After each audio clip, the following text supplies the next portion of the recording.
Saya tidak akan memberi nasihat banyak, tapi saya punya filosofi tentang tenaga kerjaan. Tadi sudah disebut bahwa nilai kerja itu ibadah. Agama manapun pasti setuju kalau orang mendapat rezeki atau mendapat kebutuhannya karena lewat jalan yang halal. Jalan yang halal itu biasanya pilihannya itu ya kerja, terus mungkin warisan, terus hibah. Ini penting saya utarakan karena saya nanti akan baca beberapa makalah yang diriwayatkan ulama-ulama top ya, kitabnya Imam Ghazali. Kenapa kita bicara tentang pekerjaan? Harusnya kita ketika dapat rezeki itu asumsi Islam, asumsi kebaikan itu to'amul wahid yakfi is. Jadi makanan jatah orang satu atau rezekinya orang satu itu normalnya bisa dimakan orang dua. Wa amusna ini yakfi arbatan. Normalnya rezekinya orang dua itu bisa dimanfaatkan, bisa mencukupi orang empat. Jadi kekacauan dunia ini dimulai karena jatahnya orang satu menghabiskan jatahnya orang seribu.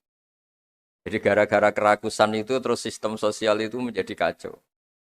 Harusnya itu to'amul wahid yakfi to'amusna yakfi arbatan. Jadi jatah rezekinya orang satu bisa menghidupi orang dua ke atas, jatahnya rezekinya orang dua bisa menghidupi orang empat ke atas.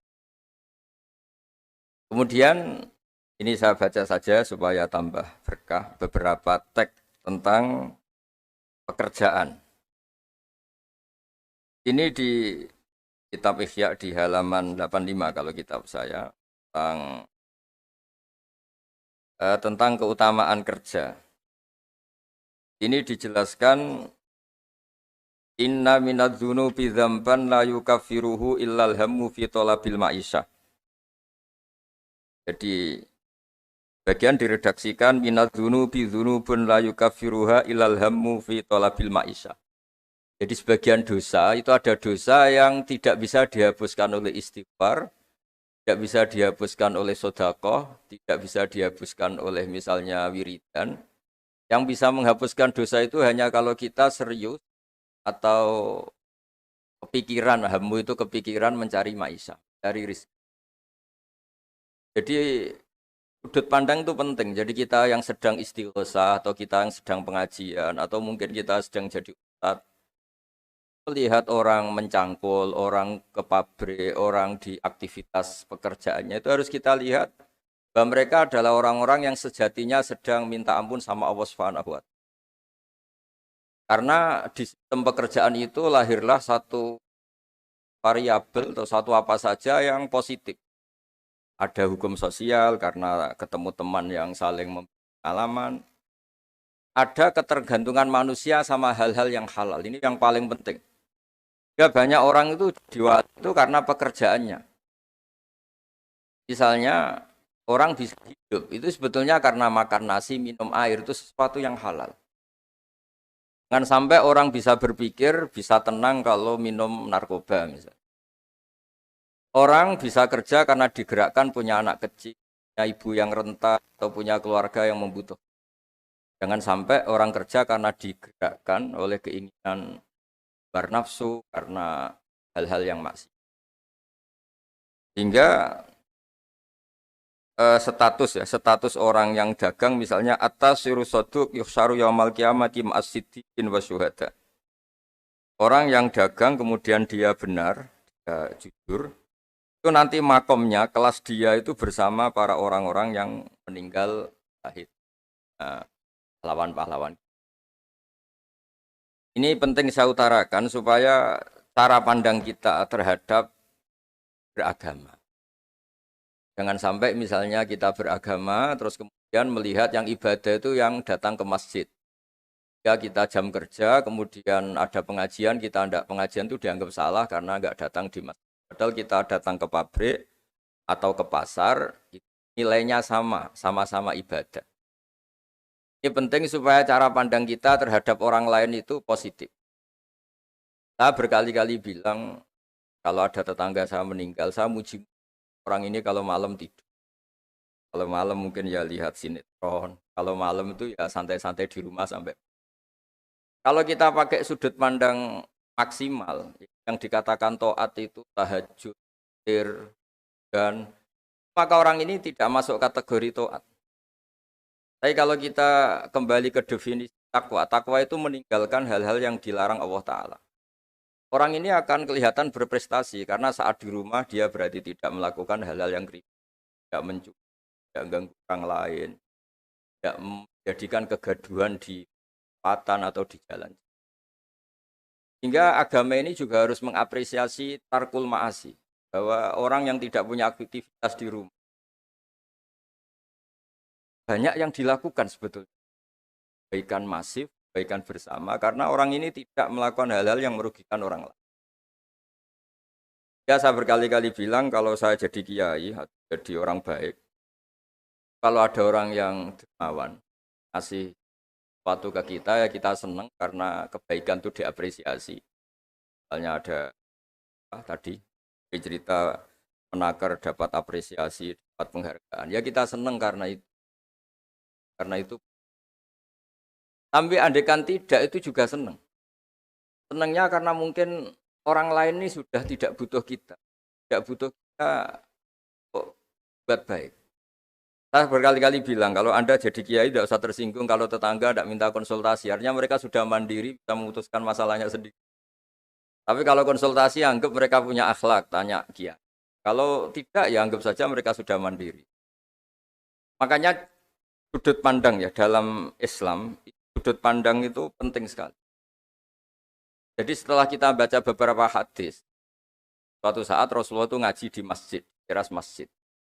Dia ngaji, dan ada pemuda dengan cangkulnya, dengan enaknya ngelewati Rasulullah. Ya para sahabat tuh komplain, ini ngawur sekali, ada Rasulullah ngaji tapi tidak ikut ngaji, malah berlalu saja ke ladangnya. Tapi ketika dengan tanda kutip disalahkan, Rasulullah malah bela pemuda tadi.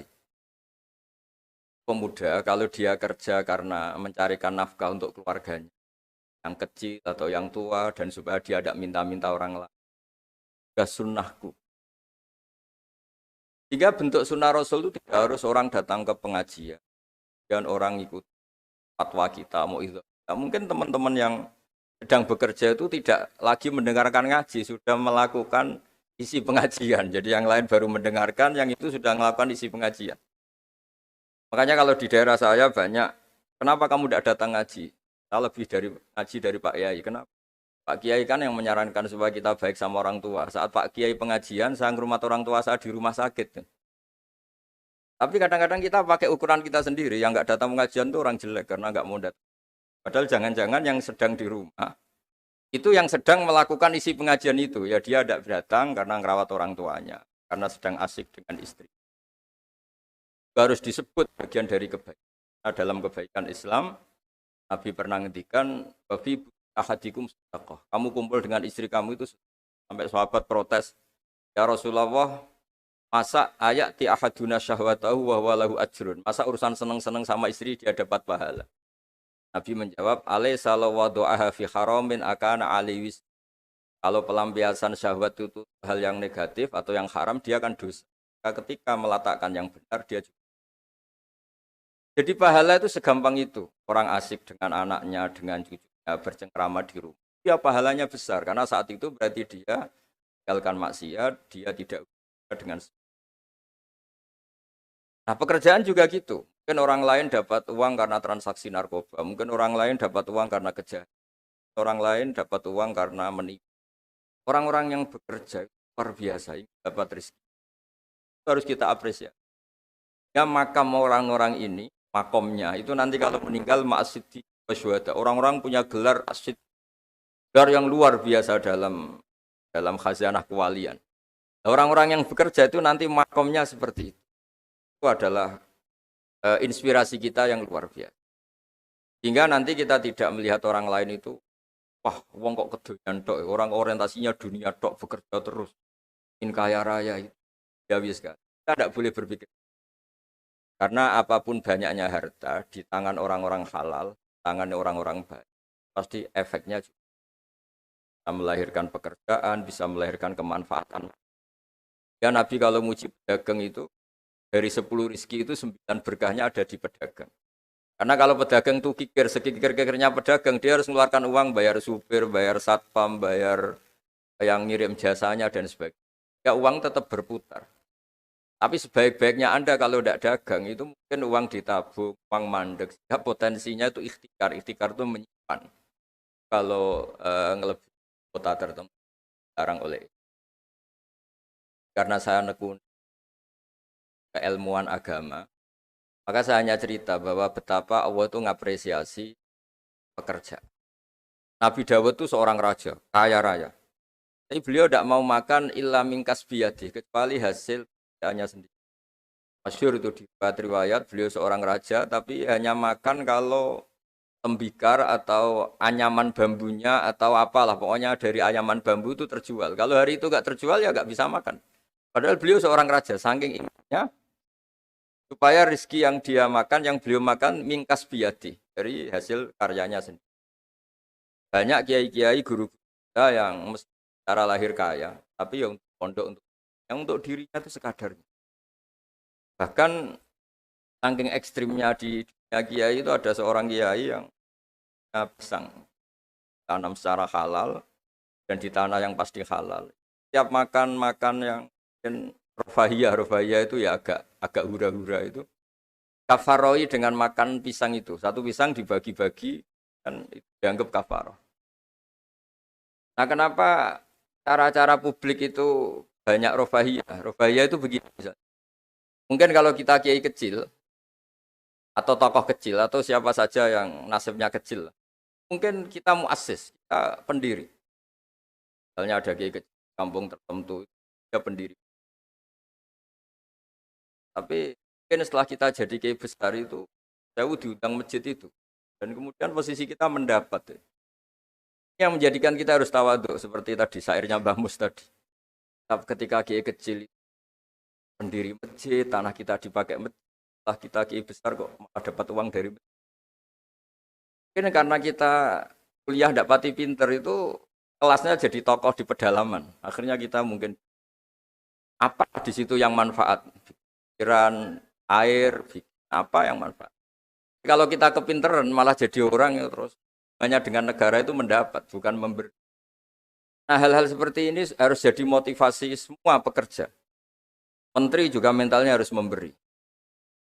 Pekerja juga mentalnya harus memberi. Maka dulu banyak negarawan kita bilang hubungan Anda dengan negara itu sejauh mana Anda memberi sama negara ini. Dan berpikir sejauh mana negara ini memberi kepada kita. Itu yang diajarkan guru kita, orang-orang kita, bahwa hubungan kita dengan negara, dengan orang lain itu yunfikun. Yunfikun itu berkontribusi. Hingga saya ini termasuk kiai yang kalau ketemu orang yang terlalu baik sama saya ini saya sungkan. Karena hubungannya saya mendapat. Tapi kalau ketemu orang yang lebih lemah mungkin saya lebih pede. Karena hubungan kita ini memberi. Itu yang diajarkan al-yadul ulya khairu. Bahwa tangan yang atas lebih baik ketimbang tangan di bawah. Makanya saya mohon kementerian semuanya lah kita hubungan dengan bangsa kita, dengan masyarakat kita, dengan rakyat kita hubungan memberi, bukan hubungan mendapat. Bahwa secara aturan atau secara kultur karena kita pejabat, kita kiai mendapat itu ya rezeki dari Allah yang kita terima secara syukur. Tapi sebetulnya komitmen kita sebagai bangsa itu komitmen harus dicatat. Karena Islam mengajarkan ma'aliyal umur, mental-mental yang mulia. Mental mulia itu ya mental heroik, mental memberi, mental berkontribusi. Bukan mental nyuwun mental hanya bukan mental yang ma'aliyal umur, bukan mental yang saya mohon ini mungkin ya harus saya sampaikan karena memang supaya orang itu melihat bahwa pejabat itu mikir kita, mikir negara dan juga gitu, kiai juga. Semuanya harus diartikan mereka itu berkeras untuk. Jadi kalau kita orang yang mungkin agak nyun sewu, agak dengki atau agak hasut berpikirnya tuh enak jadi pejabat, enak jadi besar, enak jadi ini. Itu jadi kita repot. Makanya tunjukkan bahwa kita adalah orang yang bersal hero, orang yang bersal berkontribusi, orang yang bersal khairunas anfa'uhum. Yang terakhir karena tadi banyak yang baca puisi, banyak saja dan saya senang sekali. Tapi saya mau cerita tentang keunikan dunia wali. Dulu ada seorang wali jadi pegawai penjaga kebun. Padahal seorang wali dia penjaga kebun anggur. Jaga kebun anggur karena dia wali hanya jaga aja. Tahun-tahun dia jaga di situ, mungkin 10 tahun. Suatu saat majikannya datang. Saya ambilkan anggur terbaik yang paling manis. Karena dia agak pengalaman ngambil yang merah merona, yang tidak kehitam-hitam diambil. Ternyata kecut sekali, masam sekali. Majikannya marah-marah. Kamu kerja di sini 10 tahun tidak pengalaman. Harusnya kamu bisa membedakan mana yang manis, mana yang masih masam. Ya saya ini kan kiai, jadi tidak pernah ngambil sesuatu yang tidak hak saya. Nah kira-kira kalau Anda punya karyawan seperti itu tuh bingung apa enggak? Kalau dibilang khianat, tidak pernah khianat, tapi akhirnya nggak bisa disuruh karena nggak pengalaman. Barat Anda punya pembantu, ayo anterin saya tidak bisa nyuper. Mobil nganggur banyak kok tidak bisa nyuper. Saya tidak pernah gasap. Jadi itu memang apa ya? Jadi akhirnya terus majikan tadi, sudah kamu jadi guru saya jadi kamu nggak pantas jadi kerja gitu. Terus akhirnya dan ternyata ya, tadi termasuk wali besar yang hazanah wali kerja 10 tahun di sama sekali nggak pernah makan. Suatu saat majikannya datang minta diambilkan anggur terbaik. Dia ngambil sekenanya yang dikira baik, terus ternyata itu kecut sekali, masam sekali. Dia dimarahin karena dia nggak pernah sama sekali itu ngambil. Dia merasa kualitas ya dijaga, amanah dijaga, tapi komitmen terhadap kebaikan bersama karena ekonomi. Kalau kita bangkrut, yang sakit ya pangan saja, bukan kemenaker saja. Kalau negara ini kolab, yang bingung juga nggak presiden saja, kita semua salah sebagai bangsa yang bersama ingin